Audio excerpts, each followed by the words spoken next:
What's going on, guys? I watched the new movie Locked last night. Locked came out in March of 2025, but it's currently streaming on Hulu, so you can check it out there. The film stars both Bill Skarsgård and Anthony Hopkins. Bill Skarsgård plays a thief that's going from car to car inside of a parking lot at the beginning of this movie, trying to find something to steal when he sees a luxury SUV that's been left unlocked and unattended. So he gets inside, closes the door behind him, looks around for something to steal, realizes there's not really anything in there, and then when he tries to get out, he realizes that he's been locked in. There's no way for him to get out. He tries kicking a window out, but the windows are made of bulletproof reinforced glass, and there's metal or steel all around the car, so he can't kick his way out. He's completely locked in, and he doesn't know what to do. Well, that's until he gets a phone call inside the car where he finds out that this entire thing was set up as an elaborate trap to catch a criminal by Anthony Hopkins' character. Now, Anthony Hopkins' character is not a police officer. He's just a guy that was wronged by criminals in the past, and he wants to make one of them pay. Kind of feels like a Saw storyline, if you know the Saw movies where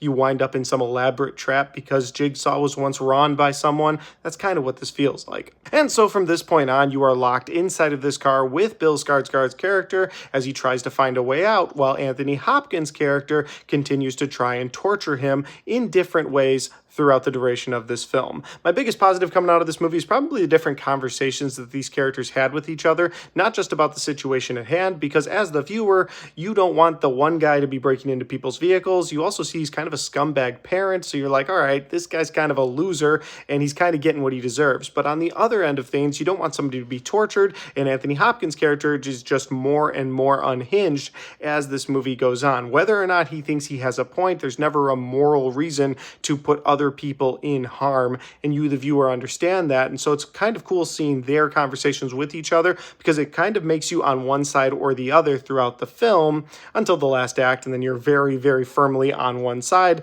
or you're a psycho, one or the other. On the negative side for this movie, there are some very unrealistic things that happen. Like, for instance, at one point, the car starts moving remotely, and I'm like, okay, it makes sense based on where we think Anthony Hopkins' character is, that he could move this thing around remotely. But then he starts driving all over the city with this thing, and you're like, how far does that remote work? I mean, I don't really understand electric cars, and to my understanding, this wasn't an electric car, so how far out does the remote operating work? Because he's just driving it all over the place with zero safety features. I mean, yeah, he's tooled up the car quite a bit, and he talks about that, but ultimately it just feels a little far-fetched. Some of the stuff that he does with this car feels a bit far-fetched.